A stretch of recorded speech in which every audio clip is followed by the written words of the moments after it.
Jesus, I surrender all to Him. I freely give. I will ever love and trust Him in His presence. The 18th of December 1902, Volume 4. Jesus again takes her to suffer with him in order to conquer those who want divorce. As soon as I found myself in my usual state, Blessed Jesus came, but in so much suffering as to arouse compassion. Then, all afflicted, he told me, "My daughter, come again to suffer with me in order to conquer the obstinacy of those who want divorce. Let us try once more.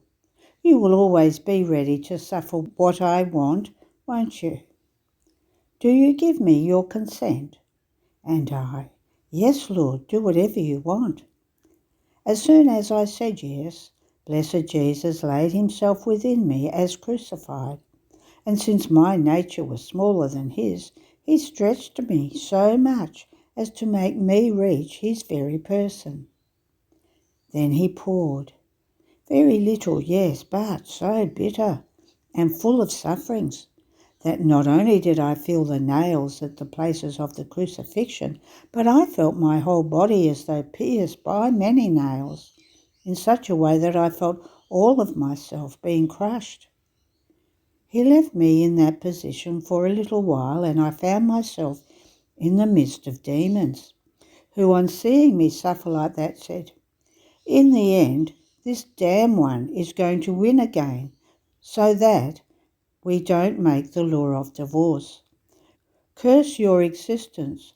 You try to harm us and to disperse our businesses by ruining our many toils, rendering them vain. But we'll make you pay for this. We will move bishops, priests, and people against you, so that next time we'll make you drop this whim of accepting sufferings." And while saying this, they sent me whirls of flames and smoke. I felt myself in so much suffering that I could not understand myself. Blessed Jesus came back. At the sight of him the demons fled. And again he renewed in me the same sufferings, but more intense than before. He repeated this 2 more times, but even though I was almost constantly with Jesus, I would not say anything to him because I was as though compressed by strong sufferings. Only he would say to me from time to time, "My daughter, it is necessary that you suffer for now. Have patience. Do you not want to take care of my interests as if they were your own?" And he would sustain me in his arms, for my nature could not bear alone the weight of those sufferings. Then he said to me, "Beloved, do you want to see the evil that occurred during those days in which I kept you suspended from that state?" At that moment, I don't know how, I saw justice.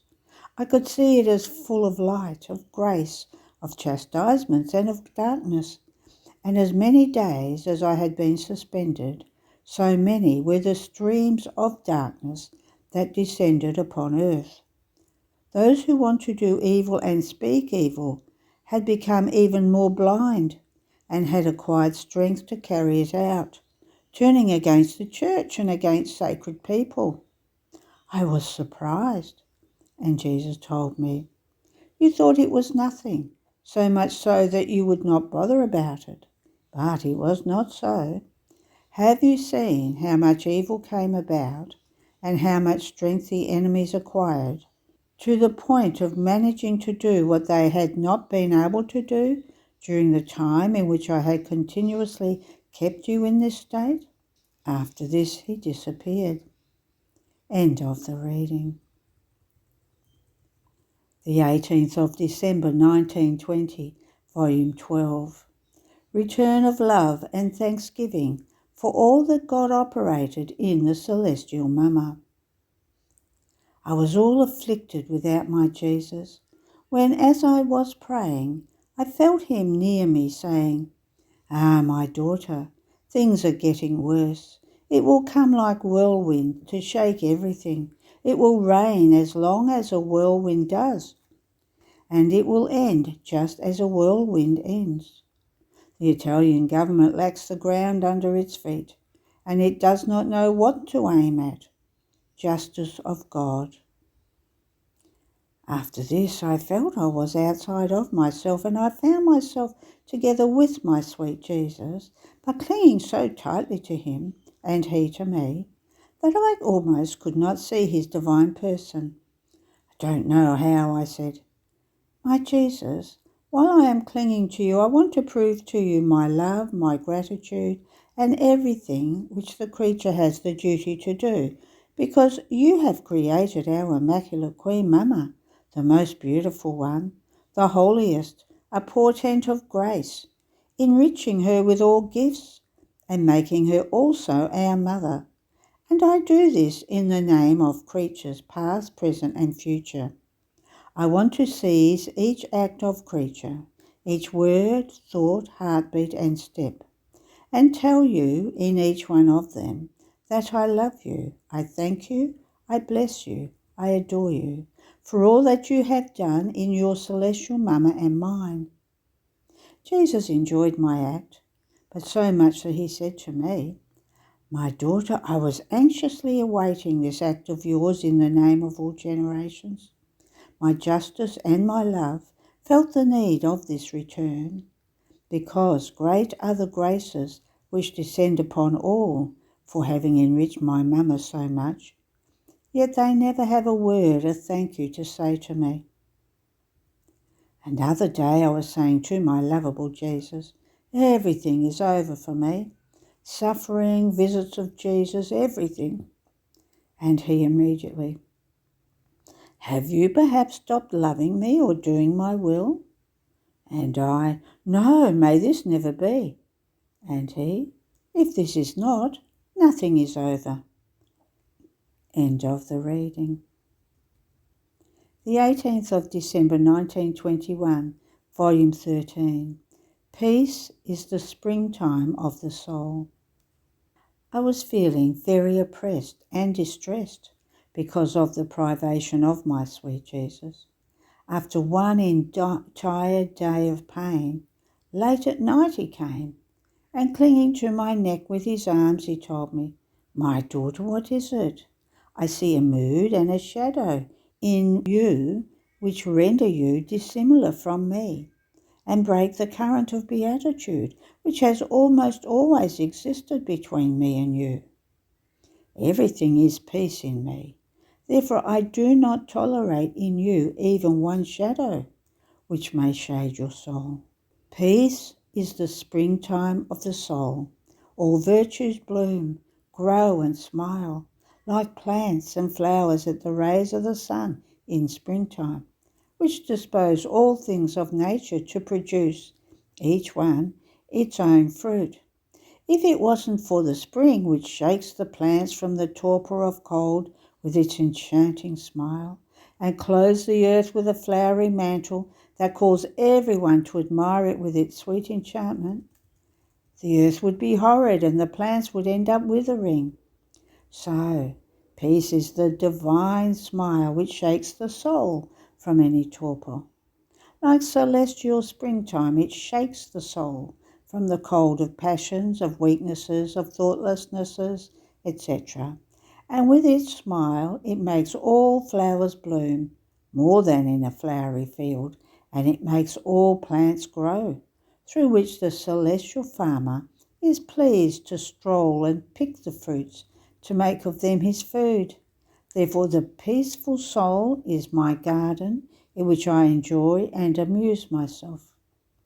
Peace is light, and everything that the soul thinks of, says, and does is light that she emanates. And the enemy cannot get close to her because he feels struck, wounded, and dazzled by this light, and is forced to flee so as not to be blinded. Peace is dominion, not only of oneself but also of others. So before a peaceful soul all remain, either conquered or confused or humiliated.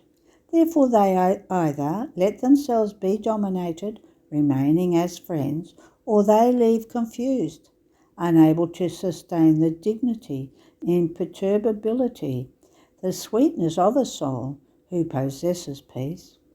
Even the most perverted ones feel the power that she contains. This is why I glory so much in making myself called God of Peace, Prince of Peace. There is no peace without me. I alone possess it, and I give it to my children as legitimate children who remain bound as heirs of all my goods.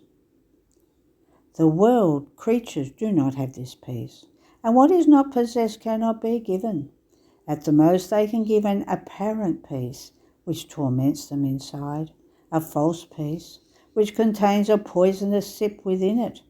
And this poison puts to sleep the remorses of conscience and leads one to the kingdom of vice. Therefore true peace is I, and I want to conceal you in my peace, so that you may never be disturbed, and the shadow of my peace, like dazzling light, may keep far away from you anything or anyone who might shade your peace. End of the reading. The 18th of December 1927, Volume 23. How the Virgin possessed the kingdom of the divine fiat. How the lights dived and she was able to conceive. How Jesus, from within the veil of his humanity, like rising sun, kept tracing all creatures. How each divine manifestation is a commitment that God makes to creatures.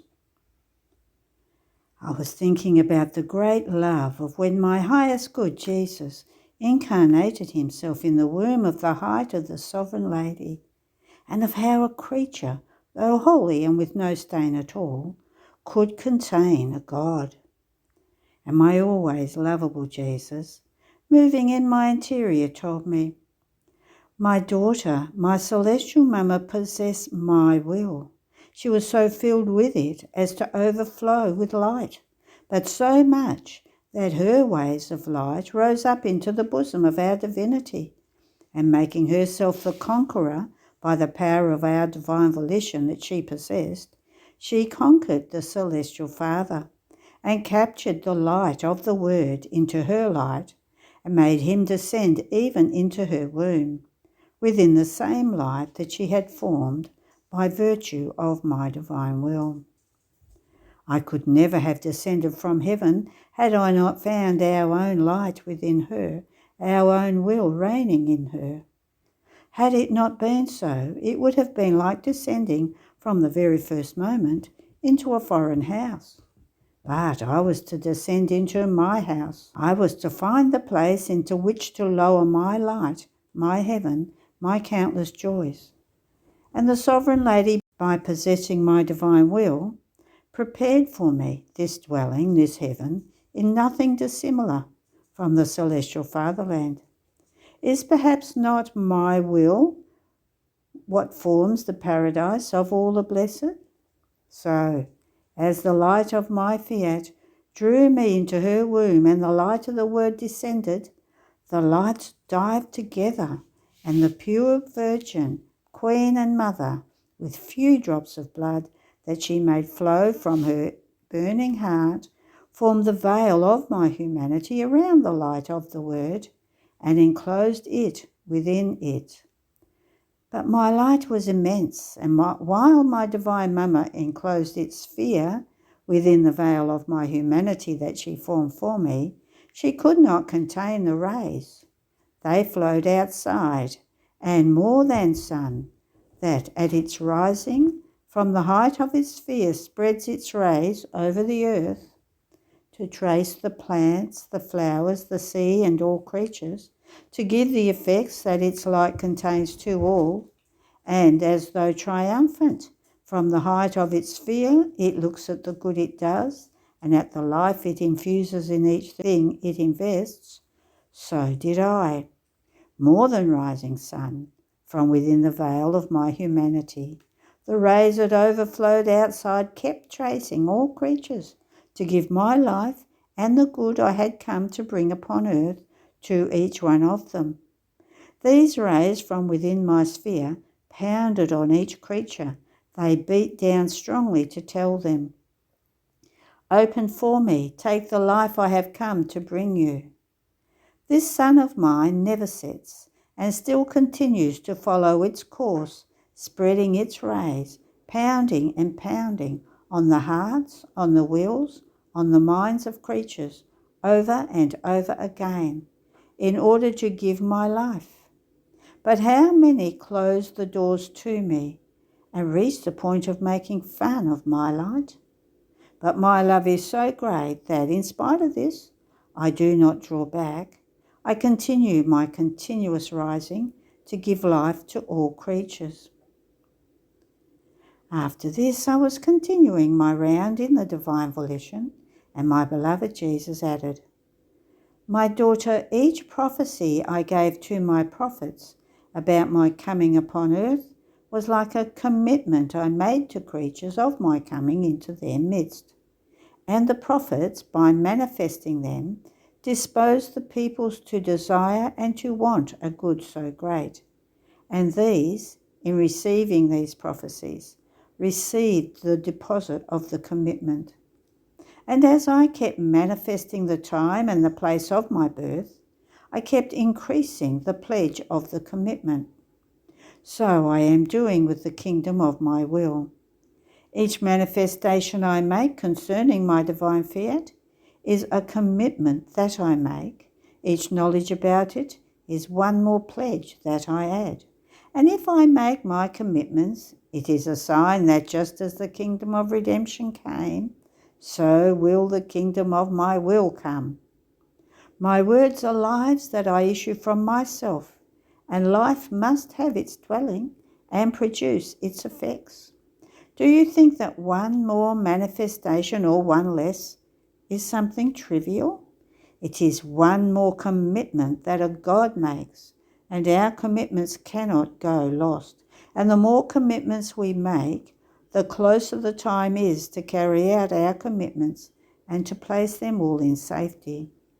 This is why I require of you highest attention, and that you let nothing escape you.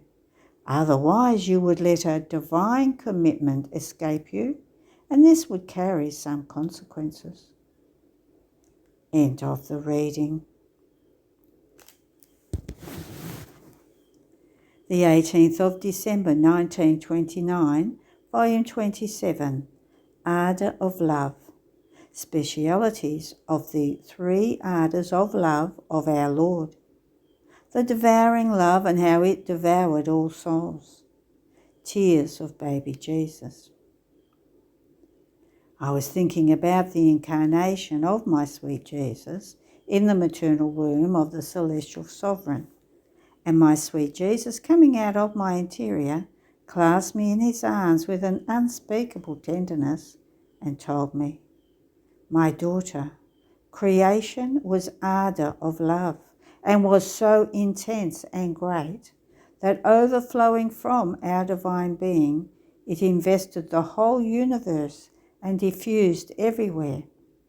And our fiat, pronouncing itself and operating in this, a race of love that ran and ran without being able to stop, if not when it spread everywhere and gave its first kiss of love to all creatures who did not yet exist. Its kiss of love was a kiss of joy, of happiness, that it impressed on all generations. And our divine fiat that ran together with it did not content itself with only kisses, but, pronouncing itself, formed suns, heavens, stars, seas and earth, and everything that can be seen in the great void of the universe.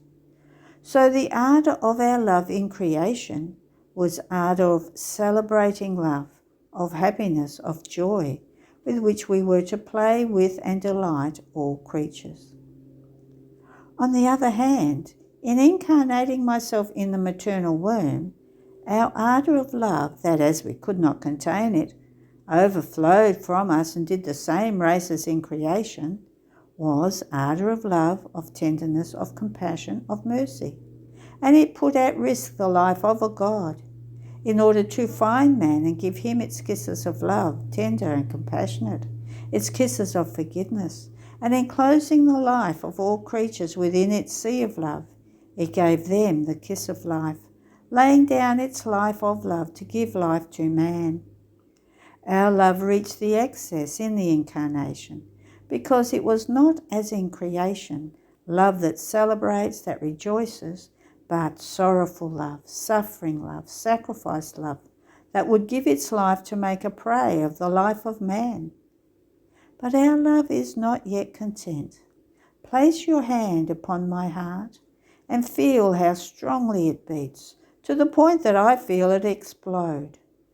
Prick up your ears and hear how it seethes, almost like a stormy sea, that forming its gigantic waves wants to overflow outside, to invade everything and everyone. It wants to do its third race of ardour of love. And in this ardour of love, it wants to form the kingdom of my divine will. This ardour of love of ours will unite together that of creation and that of my incarnation, and will make them one. And it will be ardour of triumphing love, and it will give its kiss of triumphant love, of conquering love, of love that wins over everything, to give its kiss of perennial peace, its kiss of light that will put to flight the night of the human will, and will make the full day of my divine will arise, that will be the bearer of all goods. How I long for it! Our love seethes so much within me that I feel the necessity to let it overflow outside. And if you knew what relief I feel when pouring it out with you, I speak to you of my divine volition. The ardour of my love that gives me the delirious fever calms down, and feeling refreshment, I put myself at work so that all may be my will in your soul. Therefore be attentive and let me do. After this, my poor mind was wandering within the love of my sweet Jesus, and I saw before me a great wheel of light, burning more than fire, that contained as many rays for as many creatures as had come and will come out to the light of the day.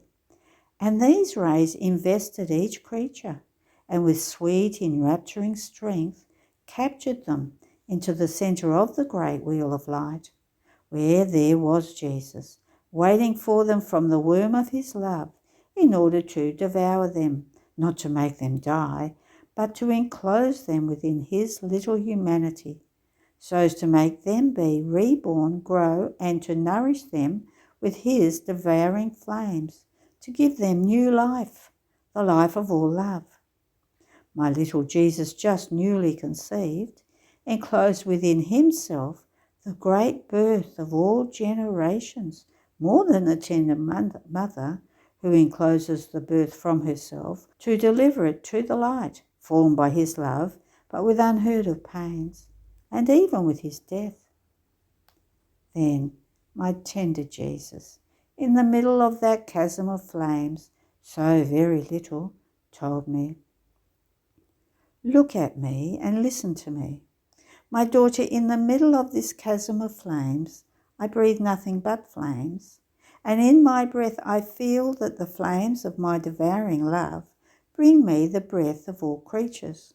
My tiny little heart palpitates flames that, extending, capture the heartbeats of all creatures and place them inside my heart, and I feel all heartbeats palpitating in my little heart. Everything is flames. Flames spout my tiny little hands, my immobile little feet. Ah, how demanding is my love! In order to enclose me completely and make me give life to all, it put me in the middle of a devouring fire. And oh, how vividly I feel the sins, the miseries, the pains of all. I am still little, yet I am spared nothing. I can say, All evils have fallen inside and outside of me. And in the midst of these devouring flames, loaded with so many pains, I look at everyone, and crying, I exclaim, my love has given me everyone back as gift. It gave them to me in creation, and they escaped from me. It gives them to me again in conceiving me in the womb of my mama. But am I sure that they will not escape from me? Will they be mine forever? Oh, how happy I would be if all would not escape from me. Their pains would be refreshment for me if all of my dear children, the dear birth from me, conceived in my little humanity, were safe. And crying and sobbing, I looked at each one in the face to move them with my tears, and I repeated, my dear children, do not leave me. Don't go away from me any more. I am your Father. Do not abandon me. Oh, please recognize me. Have pity at least on the fire that devours me, on my ardent tears. And all because of you, because I love you too much. I love you as God. I love you as the most passionate Father. I love you as my life. But do you know, little daughter of my divine volition, what was the greatest interest of my love?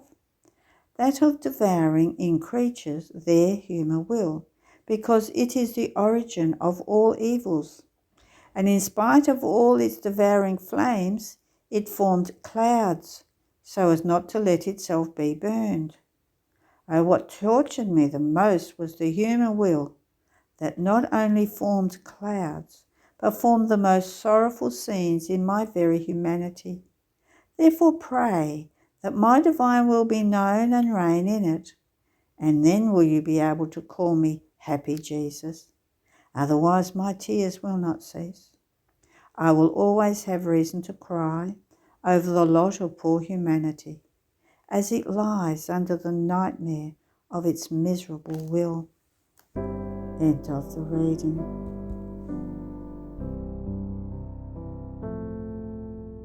All to Jesus I surrender, all to Him I freely give.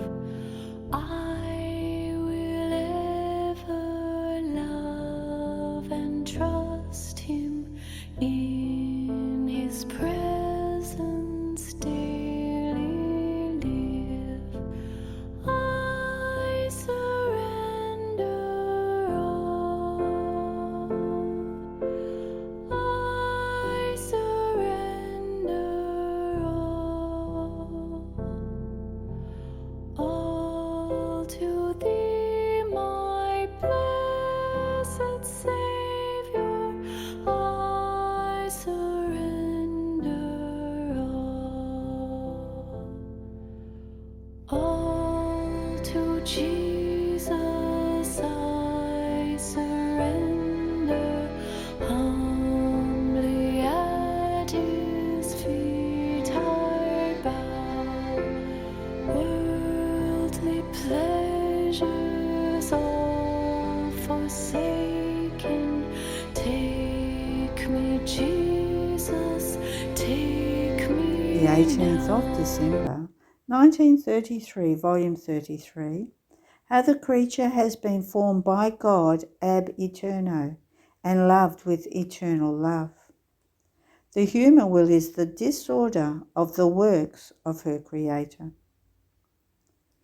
My poor mind continues to cross the infinite sea of the fiat, and for however much one walks, one never finishes. In this sea, the soul feels her God, who fills her even to the brim completely with His divine being, in a way that she can say, God has given me all of Himself, and if He has not given me His immensity to enclose in myself, it is because I am little. Now, in this sea, one finds in act the order, the harmony, the ancient mysteries of how God has created man. And oh, the prodigies are unheard of. The love is exuberant, The majesty is insuperable. There is so much of the mysterious that neither man himself nor the sciences can retell about the formation of God with clarity. So I remain surprised by the magnificence and the prerogatives the human nature possesses. And my beloved Jesus, in seeing me so surprised, told me, "My blessed daughter, your marvel will cease if, looking well into the sea of my volition, you see where, who, how, and when every creature was formed. Therefore, where? In the eternal womb of God. Who? God himself gave them origin. How? The Supreme Being himself formed the series of his thoughts, the number of his words, the order of his works, the motion of his steps, and the continuous heartbeat of his heart. In fact, God gave them such beauty, order, and harmony as to be able to find himself in the creature with such fullness that he would not be able to find the place to put anything of his that was not placed in him by God. We, in looking at him, remained enraptured in seeing that in the little human circle our power had enclosed our divine work. And in our emphasis of love we told him, "How beautiful you are! You are our work. You will be our glory, the outlet of our love, the reflection of our wisdom, the echo of our power, the bearer of our eternal love." And we loved him with eternal love, without beginning and without end. And when was this creature formed in us? Ab eterno, that is, from eternity. Therefore he did not exist in time, but in eternity he always existed. He had his place in us, his palpitating life, the love of his Creator.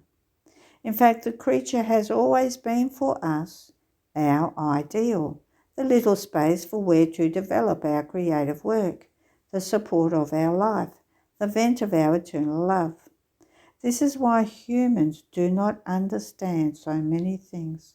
They don't know how to explain them because it is the operation of the divine incomprehensibility.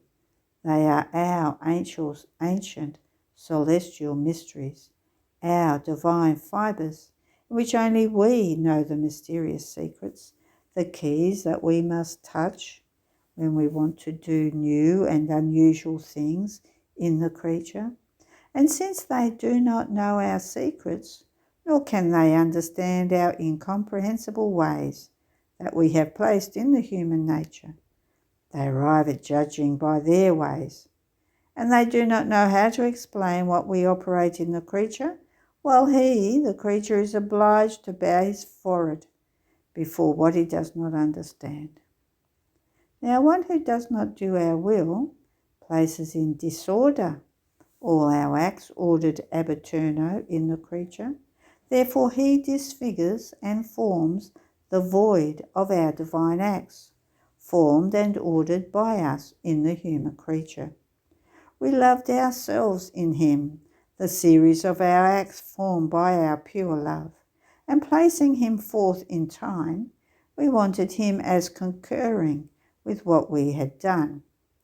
But in order to have this ability, the creature needed our will, that giving him its divine virtue made him do in time what had been done by us without him in eternity. Nor is there anything to marvel if the divine being had formed him in eternity. The same divine volition confirmed and repeated in time, that is to say, continued its creative work in the creature. But without my divine will, how can he ever elevate himself, conform himself, unite himself, resemble those same acts that we, with so much love, have formed and ordained in him? Therefore the human will does nothing other than disorder our most beautiful works, breaking our love, emptying our works that remain in us, because we lose nothing of what we have done.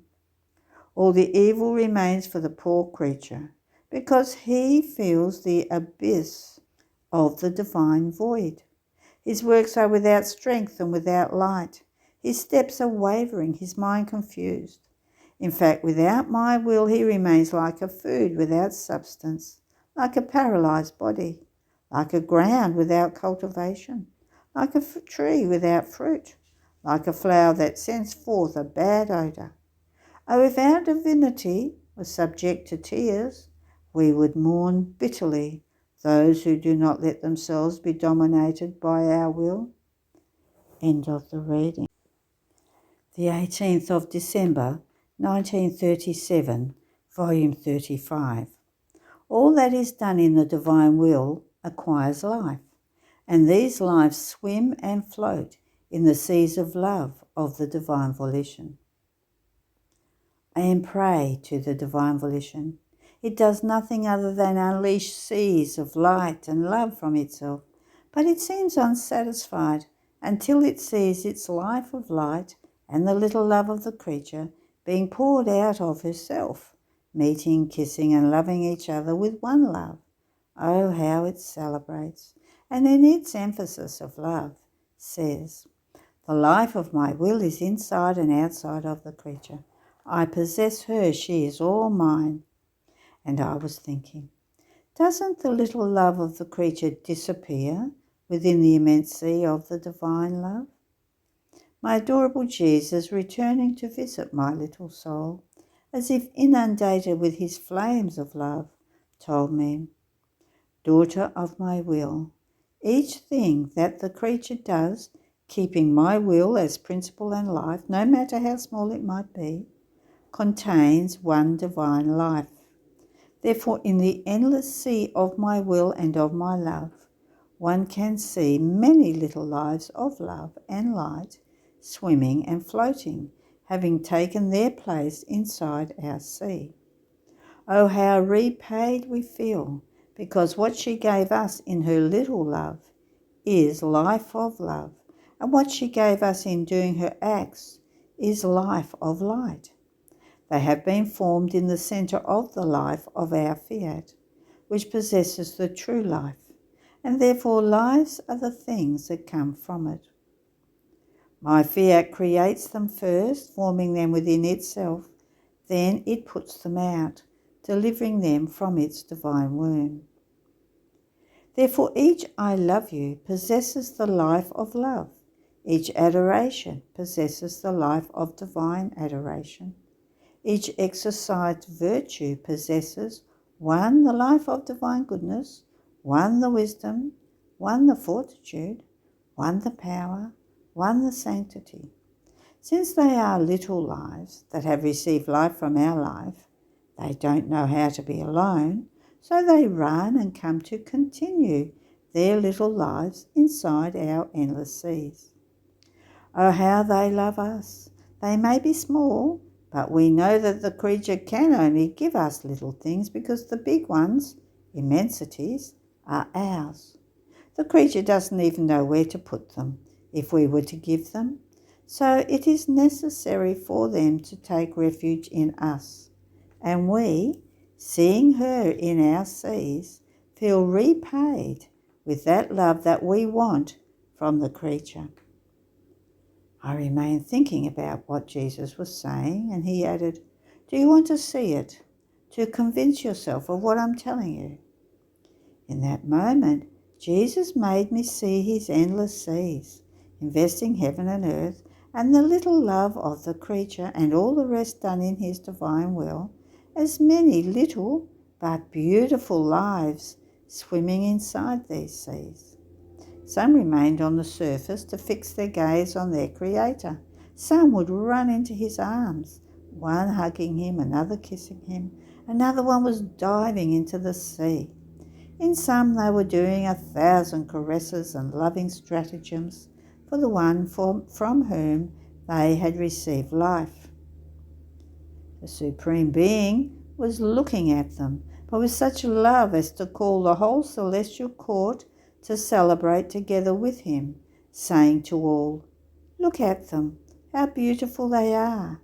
These lives form the acts of the creature, and by my will are my glory, my triumph, my smile, the echo of my love, of our harmony and happiness. I could see all these lives in the sun, in the stars, in the air, in the wind and in the sea.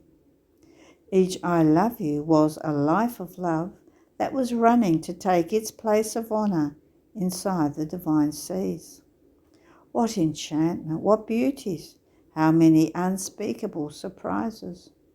I remained mute, and I didn't know what to say.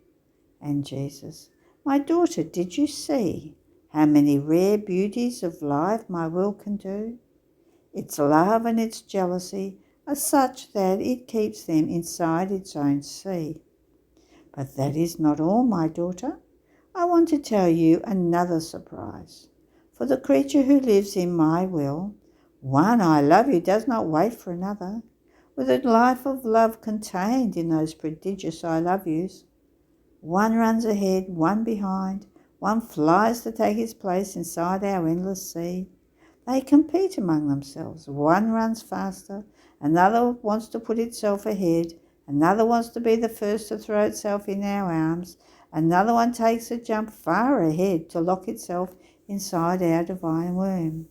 Life cannot be still. These small lives, no matter how small, have a breath, a heartbeat, a step and a voice. They are all eyes to watch us. They breathe love and give us love. They palpitate with love and have our same step, since we move and walk because we love. Their voices speak always of love, and they love so much that they always want to hear about our story of eternal love. These little lives never die. They are eternal with us. The I love you, the acts in my will, populate heaven. These little lives spread themselves everywhere, in the entire creation, in the saints and in the angels. How many of them run around the Queen? They want their place everywhere, to the extent of descending into the hearts of the creatures on earth, saying among themselves, how can our Creator be inside the human hearts without our little life of love? No. We are tiny. We can enter into them and love our Creator for them. These little lives are the enchantment of all heaven. They are the greatest wonders of our Supreme Being, the true ones, who repay us for our eternal love. Their follies of love are so unusual that by only looking at them it is known that they are our daughters, lives formed and created by our divine volition. Who can tell my surprise? And Jesus, don't be surprised. Even my life down here did nothing other than release life from myself, to the extent that my steps still walk after everyone. They never stop. All centuries will have the life of my steps. My mouth is still speaking because each one of my words contained one life that is still speaking. Only those who do not want to listen cannot hear my voice. My tears are full of life and are always in the act of being shed upon the sinner, to touch him, make him repent and convert him, as well as upon the upright and good souls, to embellish and to move their hearts in order to love me. Each pain, each drop of my blood are distinct lives of mine that contain, and so form, strength for the pains of all the creatures, and the bath for all their sins. These are the prodigies of my will. Wherever it reigns with its natural creating virtue over each trifle, even the tiny one, it creates life to make us loved. You must be convinced that having such great love, we just cannot be without somebody who loves us. Therefore, our will, which thinks about everything and knows how to do everything, creates many lives which think out of the acts of the creature who lives in it.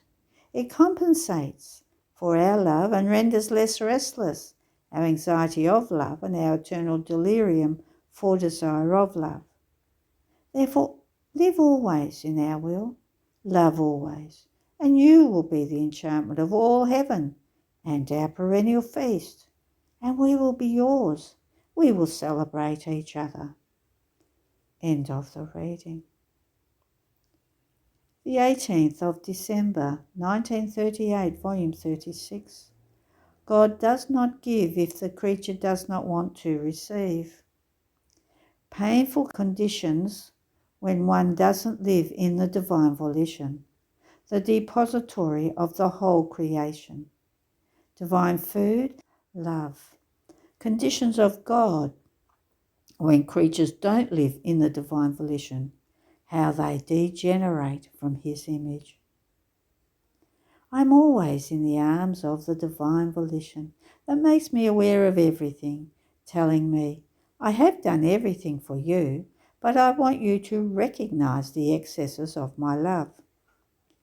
While my mind was wandering around, my always adorable Jesus, who always wants to be the first narrator of the fiat and of its works, all goodness told me, my blessed daughter, to make known all that we have done for the creatures is already for us the return of what we have done.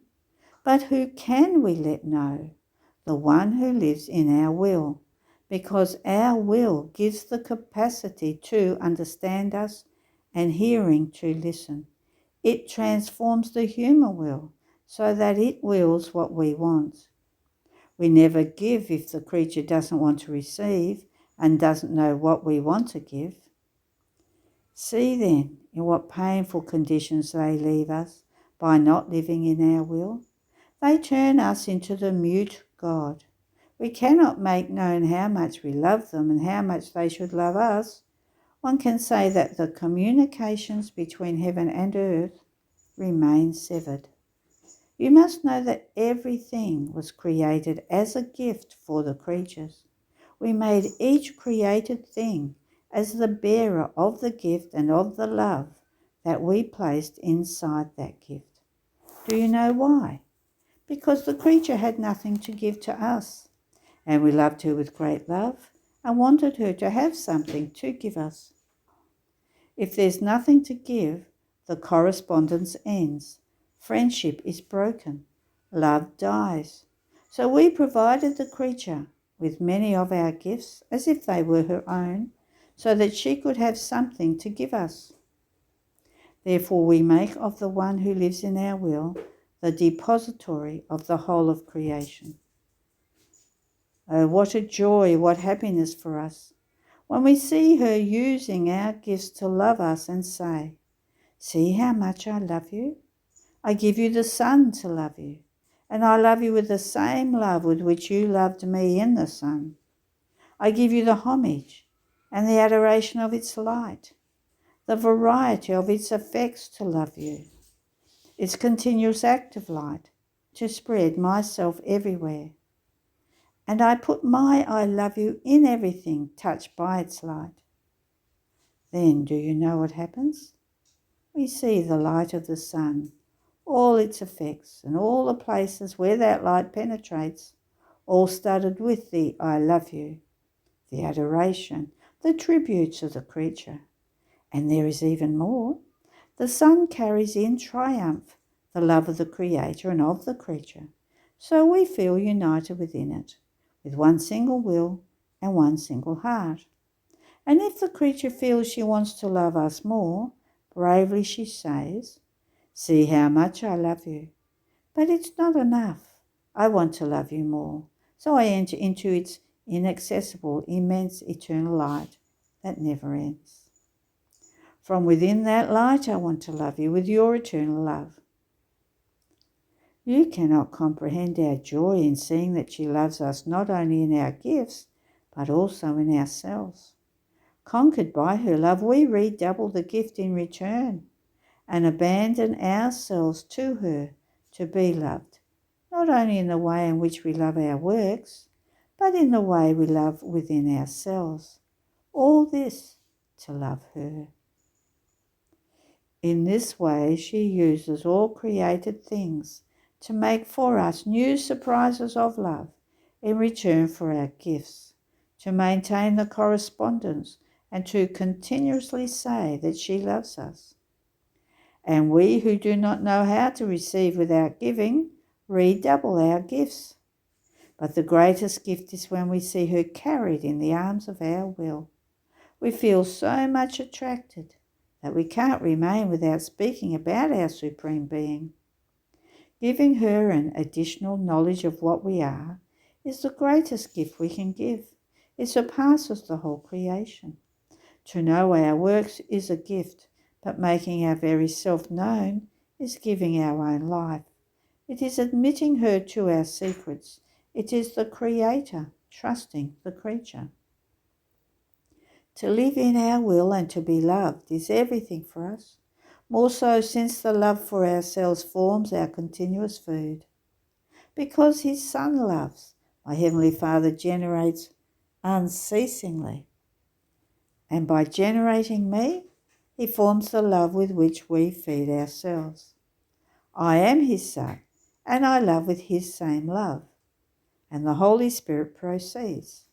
With this we form more food to feed ourselves. If we created the creation, it is because we love. And if we sustain it with our creating and preserving act, it is because we love. This love serves as our food. If we want the creature to know us in our works and in ourselves, it is because we want to be loved, and we use this love to feed ourselves. We never despise love. Love is love. It is ours. The hunger of our love is satisfied only by being loved. We want heaven, earth, and creatures to be nothing other than love for us. And if all is not love, pain enters, causing in us the delirium of loving without being loved. Our will is our life, love is the food. See the high, noble, and sublime point at which we want the creature? We want to form in her the life of our will. It will convert all things, circumstances, crosses, even the air she breathes, into love, feeding her in order to say, the life of our will is yours and ours. We eat the same food. Through this, we see the creature growing in our image and likeness. These are the true joys in our creation, being able to say to our children, we look alike. And what wouldn't the joy of the creature be in saying, I look like my Heavenly Father? This is why I want the creatures to live in my will. I want my children to look like me. If these children do not come back in my will, we find ourselves in the condition of a poor father who is noble, so full of knowledge as to be able to give lessons to all, rich and filled with goodness and rare beauty, but his children don't look at him at all. They have degenerated from the nobility of their father. They are so poor, moronic, ugly, and filthy as to be disgusting. The poor father feels dishonoured by his children. He even looks at them and almost doesn't recognise them, seeing them blind, crippled, and sick, and they don't recognise their father. These children are the pain of their own father. The same happens to us. Those who don't live in our will dishonour us and become our pain. How can they look like us if our will is not their own? Our will feeds our children with our own food that forms our sanctity in them as they eat it. They are embellished with our beauty, acquiring great knowledge of their Father.